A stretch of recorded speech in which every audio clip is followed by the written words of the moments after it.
Let's get this, y'all. Come on. Hebrews. Hebrews. Let's go to Hebrews, chapter 11. Verse 1. Thank you, niece.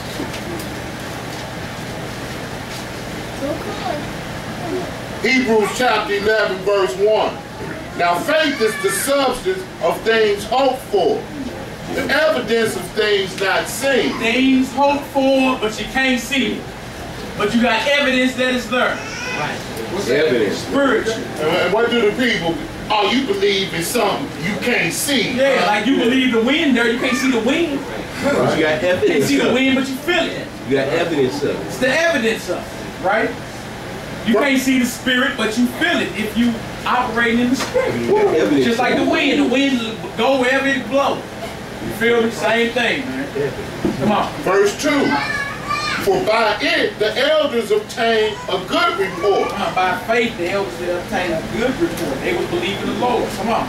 Verse 3. Through faith we understand that the worlds were framed by the word of God. That worlds is plural. Y'all see that? Yeah. It's plural. The worlds were framed.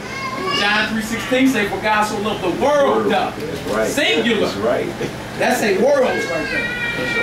Alright, so there's more than one word. When you see the word world, make sure you got the right definition to apply to what the scripture you read. That's a worlds right there. Which means plural.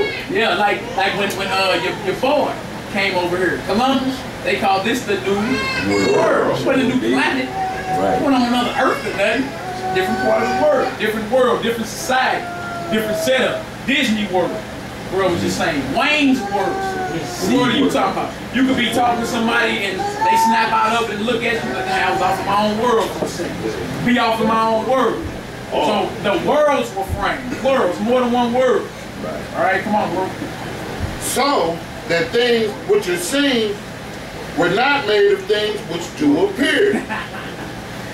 So what you say what was made was made by things that do not appear? Correct. Come on. Verse 4.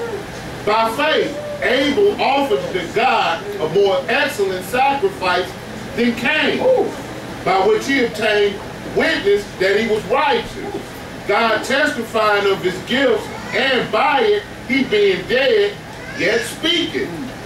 By faith Enoch was translated, that he should not see death, and was not found, because God had translated him. For before his translation, he had this testimony that he pleased God. Come on, verse 6. But without faith, it is impossible to please him. So without your belief in God, it's impossible for you to believe to please him. Period. You can't even please him if you don't believe in what he's saying. So when it says Psalm 50, the whole thing. Psalm 50 chapter. Psalm 50 chapter, the whole thing. All right, come on, you bro. For he that cometh to God must believe that he is. First step, believe that he is. Right, come on. And that he is a rewarder of them that diligently seek so him. First you must believe, you know you can't see God, you got to know that he is. And then know that he's a rewarder of those that are doing the work. That's it. And then we say, not we, the Most High say in the book of James, draw nigh to God and he will draw nigh to you. James 4 and 8. Right? Verse 7. Jump down to 24.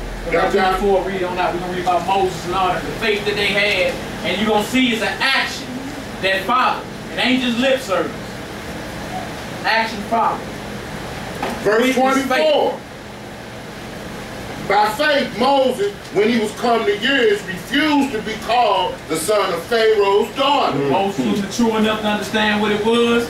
Man, I'm not an Egyptian, African, Hamite, nothing. I'm a child of Zion, and if them my brothers out there in the mud pits, send me to the mud pits. Right. I'm taking this Egyptian garment off and everything. He had faith. Right? Come on. Verse 25. He was, in other words, he was willing to become uncomfortable. You hear me? Even though he's living in the palace, fly, AC, doing your thing. He's like, look, I'm gonna tell you like this, send me to the mud pits. That's where I'm going. And I'll be uncomfortable for a season because he had the faith that the Lord was going to deliver his people. He knew that. We are children of God. God going to deliver us out of it. So he ain't used the situation of feeling, you know, fly and rich as an excuse not to do what thus saith the Lord. How many people willing to do that though?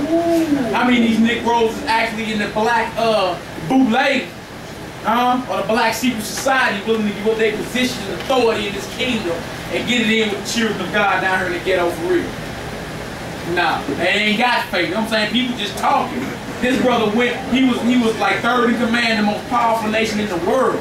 And he forsook that, knowing that the Lord was going to deliver his people. The Lord had better things for Israel than making bricks without straw in the mud pits. Flat out. Alright, now people ain't doing that these days. Ain't a Negro finna say, you know what, I'm gonna give up my Escalade on dub, it's cold AC, ride around the Pinto, 1970 bucket, don't work.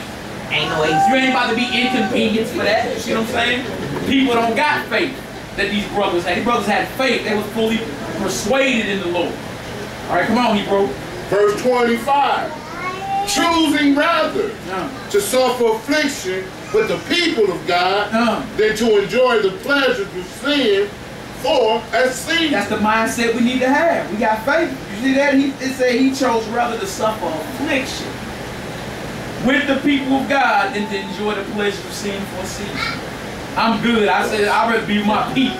That's what he was saying. Right? Come on. Second witness to what you was talking about. Where you at?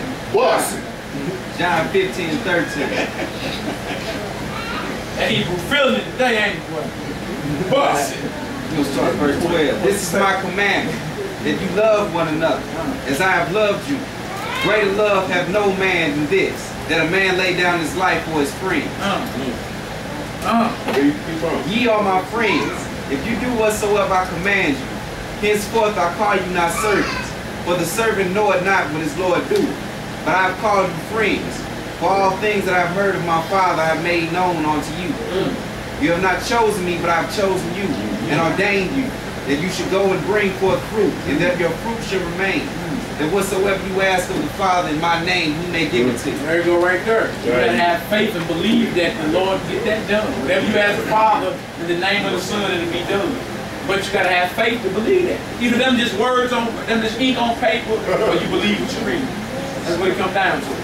All right, come on, Hebrew. Verse 26. Esteeming the reproach of Christ, again, verse 26. Esteeming the reproach of Christ greater riches than the treasures in Egypt. For he